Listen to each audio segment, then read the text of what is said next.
Bonjour à tous, j'espère que vous allez bien. Aujourd'hui, je vous propose de faire une nouvelle vidéo Keyforge. Alors après vous avoir fait et vous montrer le contenu d'un deck d'Archonte Deluxe, je vous propose aujourd'hui de vous montrer ce qu'il y a dans une boîte de départ pour 2 joueurs, donc Keyforge pour les sombres marées, bien entendu. Donc on va voir exactement le contenu et aussi les 2 decks qu'il contient.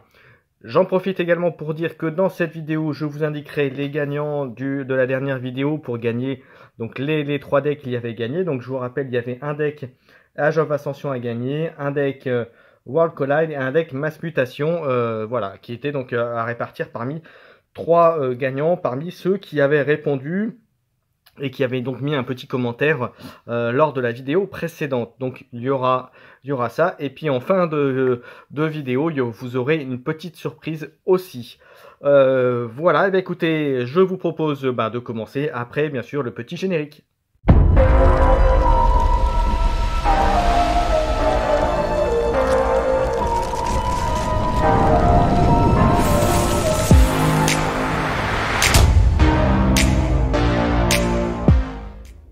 Allez, voyons donc le contenu de ce starter 2 joueurs, de cette boîte de démarrage.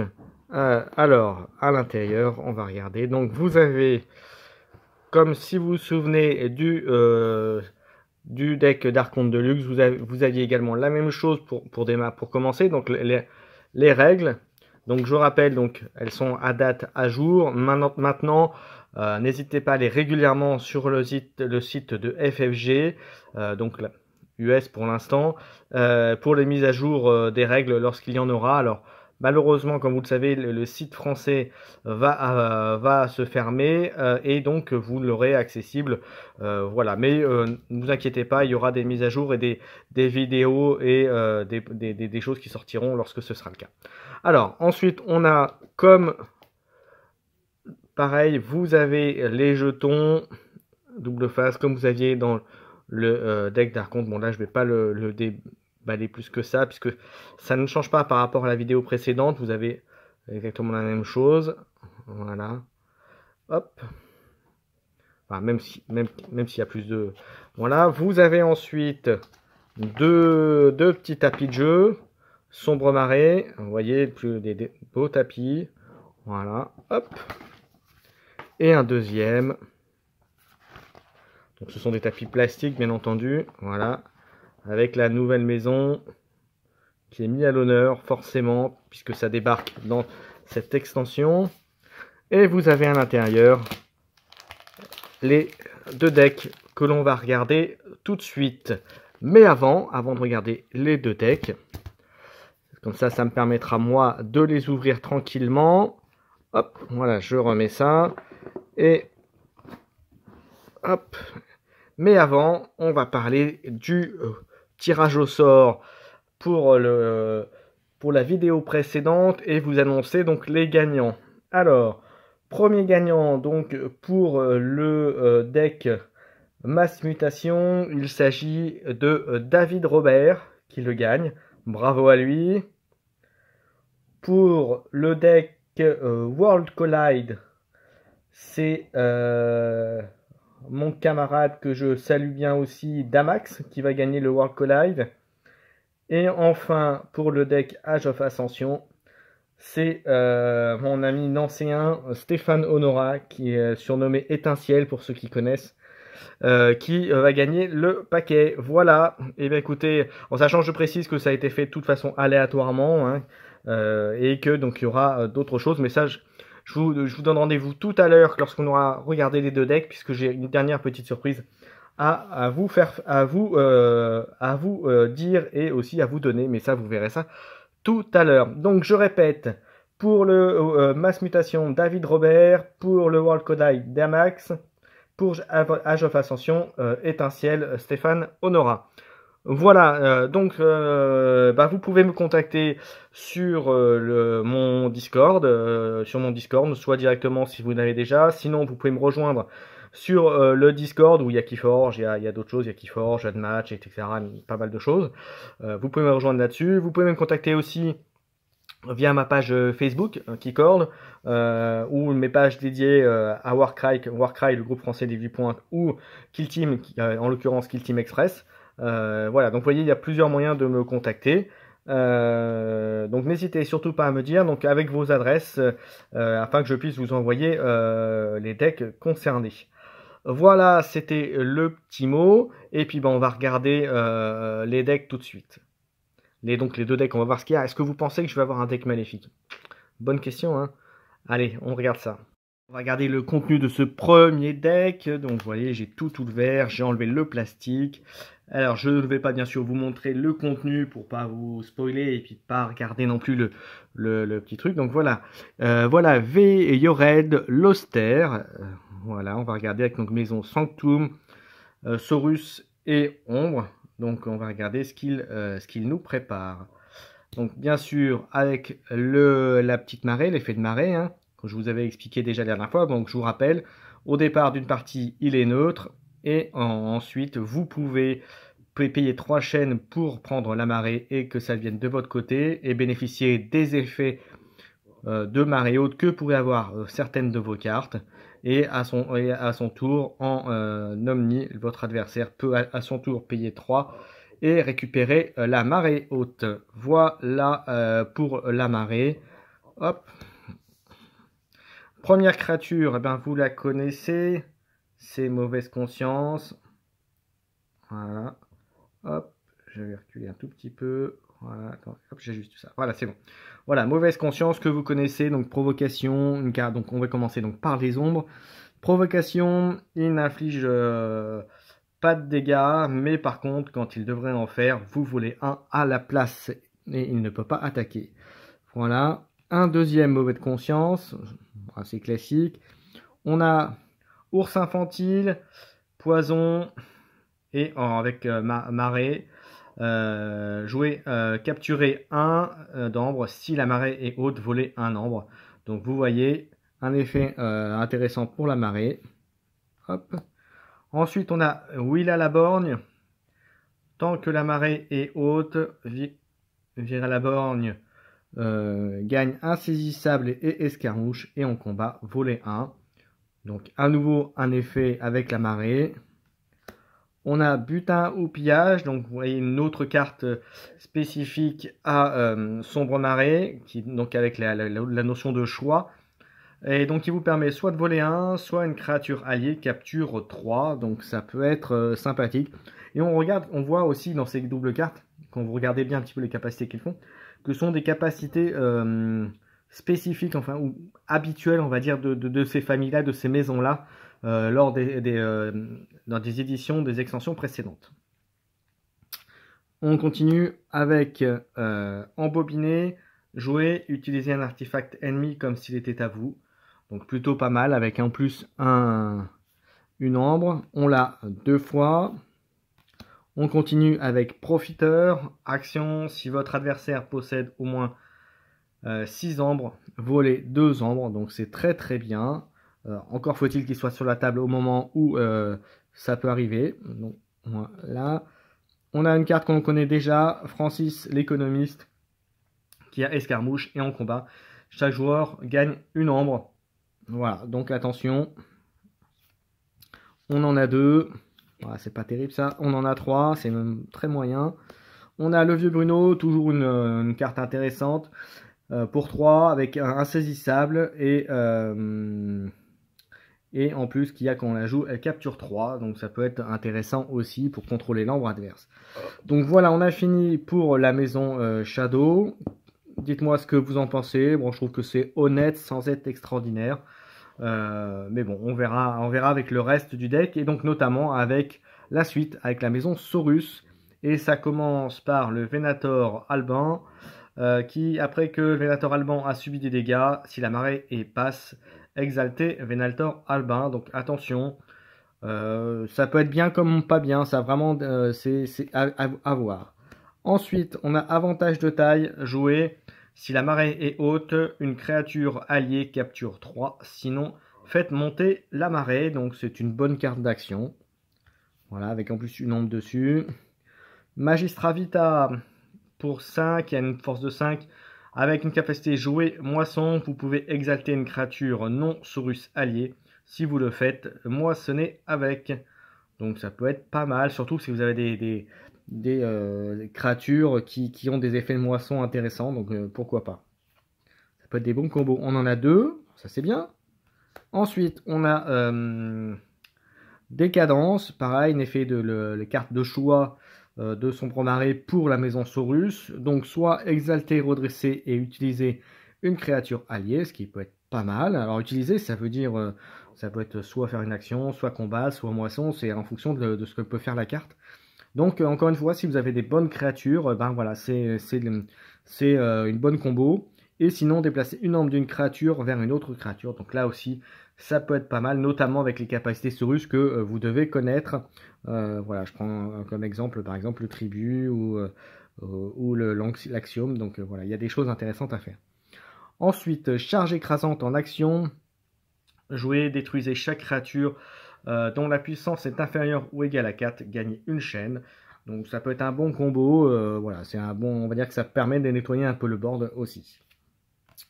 Ensuite, Cornison Octavia en action, capturer 2, donc voilà, pourquoi pas.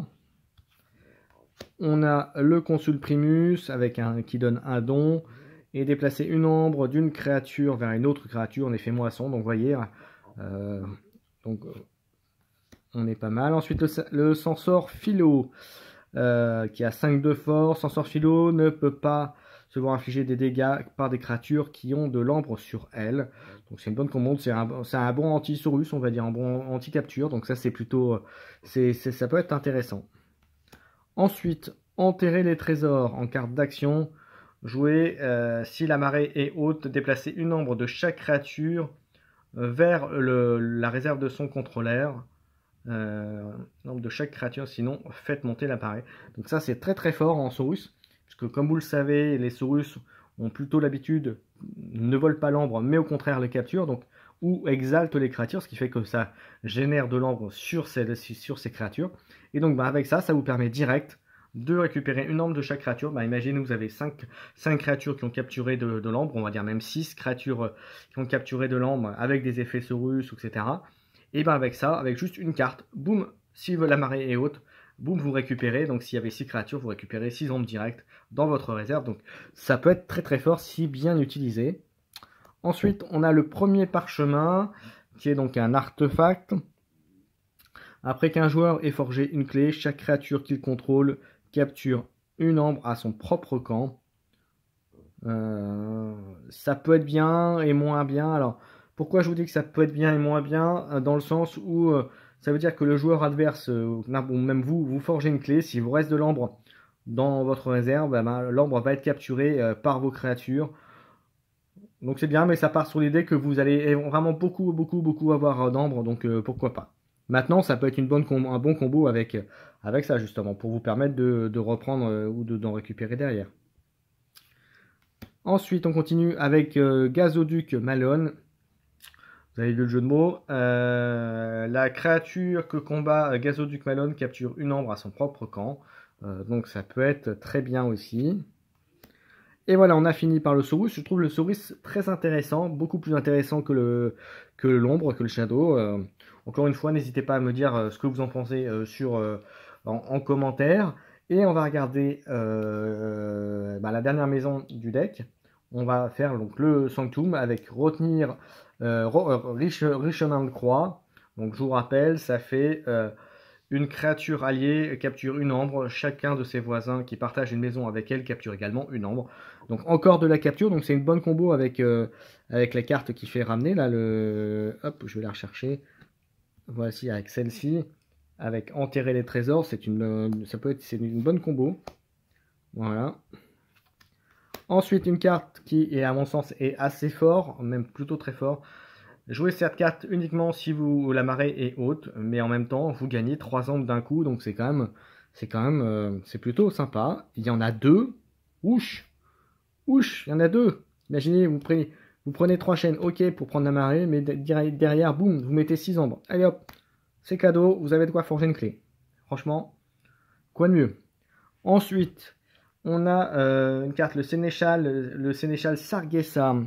Après qu'un joueur ait fait monter la marée, une créature qu'il contrôle capture deux ombres de son adversaire. Bah, c'est plutôt pas mal. Mais attention, c'est valable aussi pour vous. Si vous faites monter la marée, du coup, l'effet s'applique aussi, hein, donc attention. Mêlée générale. Détruisez chaque créature qui ne partage pas de maison avec au moins un de ses voisins. Ça peut être bien pour gérer un peu le board, hein, c'est plutôt bien. Attention quand même, ça peut être situationnel dans certains cas de figure. On continue avec le main dans le sac. Alors pareil, je vais aller chercher le jeu de mots. Après que l'ambre que vous avez, après que de l'ambre vous a été volé, votre adversaire saute l'étape forger une clé pendant son prochain tour. Donc c'est une loi, c'est un artefact, c'est très très fort ça. C'est un très très bon artefact. Et bah dis donc, le Saurus et le Sanctum, je sais pas ce que vous en pensez, mais c'est costaud, ça m'a l'air assez costaud. Lumière éternelle, en action, jouez une créature Sanctum de votre défausse n'importe où dans votre ligne de front. Donc c'est plutôt pas mal aussi. Ensuite, on a, avec un don de capture, l'accrocheur, une bête. Après que un des voisins d'accrocheur a subi des dégâts, redresser accrocheur. Donc ça, c'est plutôt pas mal. Voilà. Après, si vous savez lui mettre des actions, des choses, voilà, il y a des possibilités intéressantes. On continue avec l'augure gris. Alors, qui a l'air sympathique dans le sens chaque voisin d'augure gris gagne combat, gagner une ombre. Bah ouais, ça peut être pas mal hein, avec ça. Vous voyez, hop, ou avec la combo avec lui par exemple. Voilà, ça peut être bien. Vous faites combattre avec lui sur n'importe qui, boum, il se prend des dégâts, et bah du coup lui vous le redressez, vous pouvez combattre, enfin vous pouvez y aller. Enfin, il y a des trucs pas mal à faire avec ça. Autre carte que l'on connaît mais qui est très forte, de manière très forte dans ce deck là. Pour l'instant, en tout cas, dites-moi en commentaire ce que vous en pensez. Bien entendu, à chaque fois, hein, j'insiste, n'hésitez pas à me dire vos avis. Les portes du paradis, que l'on connaît, chaque joueur qui possède au moins 6 armes ne conserve que 5 et perd tout le reste. Donc, c'est pas mal pour permettre au deck de se mettre en situation. Ensuite, l'armure Séraphine qui donne, quand on la joue, une ambre. Cette créature gagne plus en armure. Et en jouer soigne immédiatement cette créature. Donc ça peut être pas mal. Et enfin, dernière créature. On a la belle Numquid. En jouer, détruisez une créature ennemie. Répétez cet effet tant que votre adversaire contrôle plus de créatures que vous. Donc c'est plutôt bien pour du contrôle de board. Et ben ma foi, ce deck là me paraît plutôt balèze. À part peut-être l'ombre qui me paraît un peu le maillon faible, on va dire ça. Alors attendez, je regarde combien il y a de... Hop, je vais regarder à montrer avec vous. Combien il y a d'ombres. 1, 2... ça c'est de la capture. 3, 4... 4... Vous avez 7, 10, 11... 11... 12... 13, 14... 14 ombres, bah c'est pas rien quand même, hein. Je sais pas ce que vous en pensez, mais ce deck là, il envoie du pâté, hein. Allez, bah on a fait le premier. Avant d'attaquer le deuxième deck qui est dans cette boîte de base de joueurs, je vous annonce donc un nouveau tirage au sort pour gagner deux decks, donc pour 2 gagnants. Vous aurez gagné un World Collide et un Age of Ascension. Pareil que la dernière fois, vous mettez en commentaire, vous dites si vous participez ou pas. Et puis il y aura un tirage au sort lors de la prochaine vidéo qui forge. Et voilà, donc à date, lorsque je vais la mettre en ligne, donc là quand on verra, au moment où j'enregistre, nous sommes le lundi. Donc je pense que demain ou après-demain ou plus tard, vous aurez cette vidéo. Donc on va dire jusqu'au dimanche soir prochain, vous pouvez participer. Et donc il y aura un tirage au sort dans la prochaine vidéo, donc de la semaine prochaine maintenant, pour gagner un de ces 2 decks. Voilà, allez, on va regarder le deuxième deck maintenant. Voyons ce qu'il a dans le ventre ce deuxième deck. Donc voilà, je l'ai ouvert. Encore une fois, pareil, je vais vous montrer juste le profil de l'archonte et on va regarder ce qu'il y a dedans. Alors, il s'appelle Lazare, philosophe du lac radioactif. Encore un bien comme il faut, avec les maisons Ombre, Sanctum et Novalliance. Donc on va regarder ce qu'il a dans le ventre. Alors pour commencer, alors attendez, hop, je vais enlever ça, il n'y a pas besoin. Hop, la marée, on la connaît, on l'a déjà vu. Première carte, on a le télépatrouilleur qui est insaisissable. Et après qu'un joueur a fait monter la marée pendant un tour, il peut utiliser une créature qu'il contrôle. Donc c'est plutôt sympathique. On continue avec le conseil de la Grande Alliance. En action donc, jouez, choisissez une créature de chaque maison. Détruisez chaque créature qui n'a pas été choisie. Et ben voilà, ça libère, ça fait un clean board. Hein. Hop. On continue avec découverte de biome en action qui permet en plus de gagner une ambre. En jouer, si la marée est haute, vous pouvez regarder les 2 cartes du sommet de votre deck et en défausser une.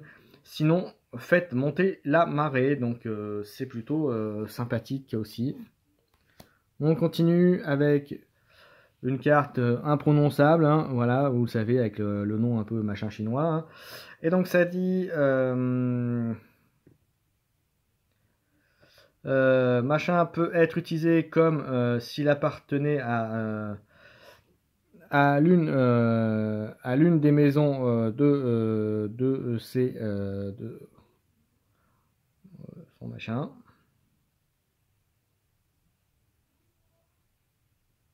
Ah, comme s'il appartenait à une de ses maisons de voisins. Voilà, je réfléchissais parce que je comprenais pas trop la carte, mais voilà. Peut être joué comme une amélioration plutôt que comme une créature qu'il contrôle. Voilà. Et enfin, cette créature peut être utilisée comme s'il appartenait à l'une des maisons de son voisin. Donc c'est plutôt sympathique. Ok, c'est sympa, ça permet... On l'a 2 fois, donc ça peut être bien. On continue avec station de données. Alors, donc un artefact, vos clés coûtent +1 tant que la marée est haute et coûte -1 tant que la marée est haute et +1 tant que la marée est basse. Voilà, donc c'est plutôt, c'est sympathique, sans plus. Ensuite, on a la chercheur en mutagène qui donne plein de dons. Donc voilà, d'ailleurs, est-ce que j'en ai eu des dons? Parce que oui, vous aviez un don de capture sur une des 2, d'ailleurs, je vous ai oublié de la signaler. Voilà, hop, sur une des 2 cartes, il y avait un don de capture. Donc c'est vrai que j'ai pas fait attention. Voilà, j'étais focalisé sur le truc. Eh bien, il y en a 2 et elle, vous voyez, elle a gagné un don de pioche. Ensuite, on a le configuration de terrain en action.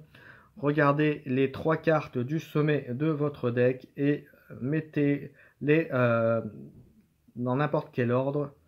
Et ensuite, on pioche une carte. Donc en gros, vous choisissez une carte et vous mettez les 2 autres au sommet de votre deck. On l'a 2 fois avec un effet de dégâts, un dégât. Voilà. On l'a 3 fois et il va dire non. Ensuite, on a déploiement. Le Crash Muldoom arrive en jeu redressé et en action utiliser une créature non Novalliance voisine, donc c'est plutôt pas mal aussi. On passe au Shadow avec... avant de passer au Shadow, qu'est-ce que vous en pensez du Novalliance?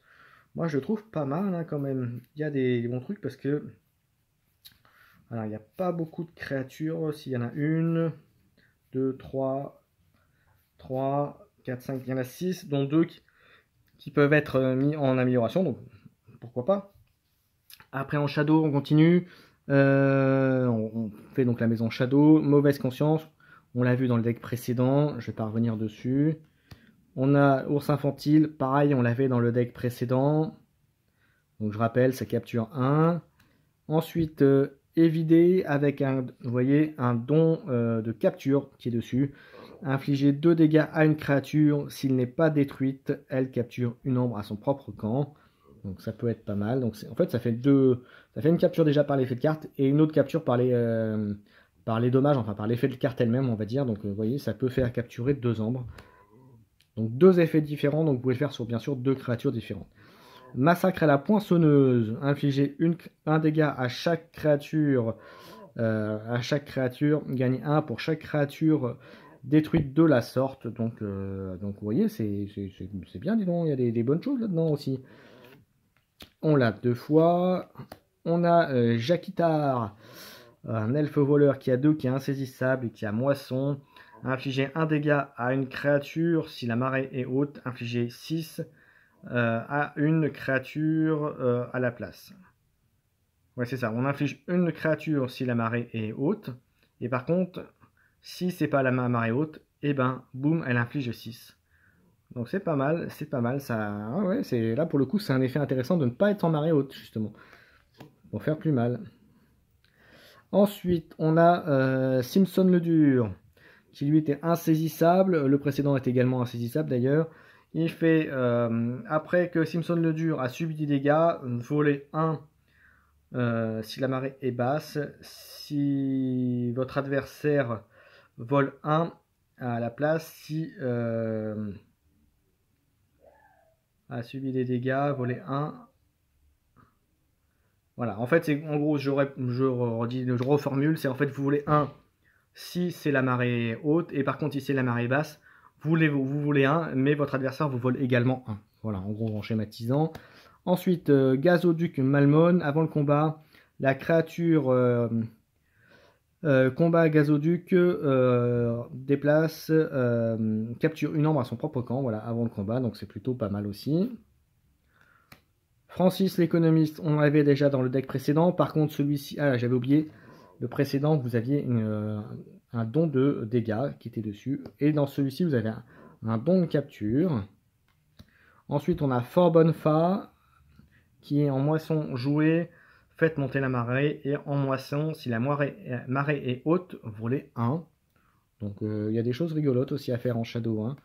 Piège explosif, on connaît, vous connaissez déjà, une ancienne carte qui a été remise. Infligez 4 à une créature qui n'est pas située sur un flanc, avec une projection de 2, donc c'est toujours utile.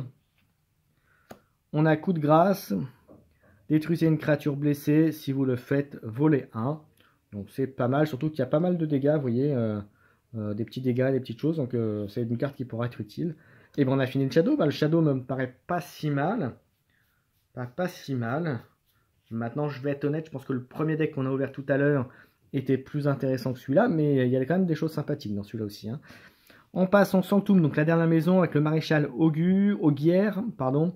Jouer, combat, faites monter la marée. Donc bah, écoutez, ça reste classique. Martogramme, voilà, je vous laisserai deviner le jeu de mots aussi. Infliger en action, infliger 3 dégâts à une créature et sonner là. Donc vous voyez encore ces combos avec l'air carte Shadow qu'on a vu un petit peu avant, hein, avec celle-ci. Hop, vous voyez, hein, comme elle est blessée, vous la tuez et en plus vous volez. Donc il y a pas mal de petits effets de dégâts là, dans ce deck, donc pourquoi pas. Mêlée générale, détruisez chaque créature qui ne partage pas de maison avec au moins une de ses voisins. Donc pareil, encore un effet pour nettoyer, gérer le board. Mage à singe, déploiement, combat, redresser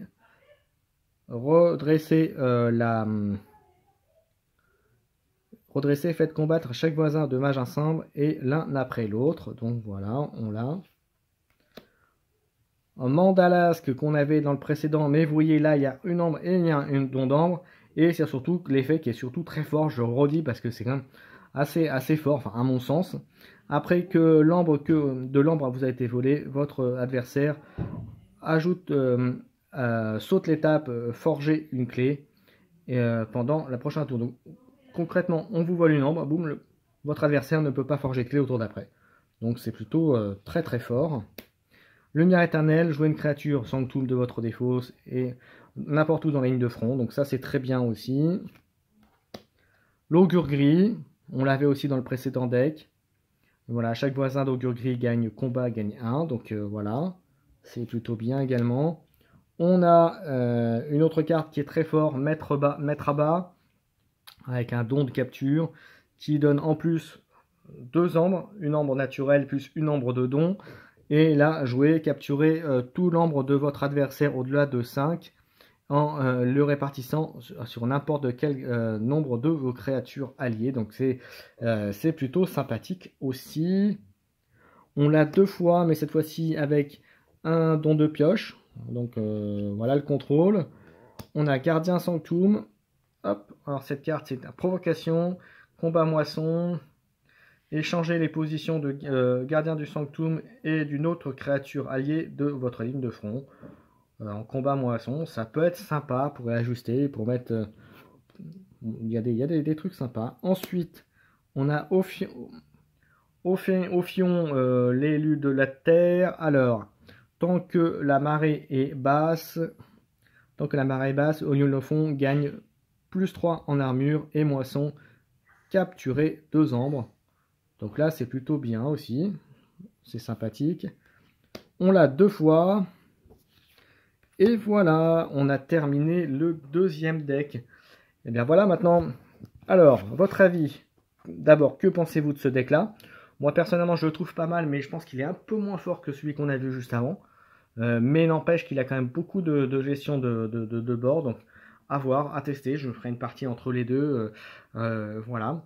Donc, j'aime beaucoup le premier. Celui-là, il a l'air sympa quand même. À voir, à tester. Parce que franchement, il y a certainement des petites choses qu'on n'a pas forcément vues tout de suite. Mais pour moi, les deux decks sont pas mal. Avec une préférence largement pour le premier. Voilà, bah écoutez, j'espère que ça vous a plu. Donc on a regardé donc, le deck de joueurs. Je vous ai annoncé les gagnants du concours précédent. Donc je rappelle, pour le Mass Mutation, c'était David Robert. Pour David Robert, pardon, pour le Mass Mutation. Pour le World Collide, c'est Damax. Et pour l'Age of Ascension, c'est Stéphane Honora. Et je rappelle que pour cette vidéo, vous pouvez également participer pour gagner 2 decks, enfin un deck par personne, un World Collide et un Age of Ascension. Donc n'hésitez pas à me le dire en commentaire si vous voulez participer. Et en dernière chose, j'espère que ça vous a plu. N'hésitez pas à commenter, partager, liker, abonnez-vous, laissez-moi des commentaires. Voilà, faites-moi plaisir, mettez plein de trucs, ce que vous voulez. Et puis je vous donne rendez-vous très bientôt pour d'autres vidéos, le résultat du concours. Et puis n'oubliez pas que Sombre Marais, ça arrive là dans les jours qui arrivent. Ciao, ciao!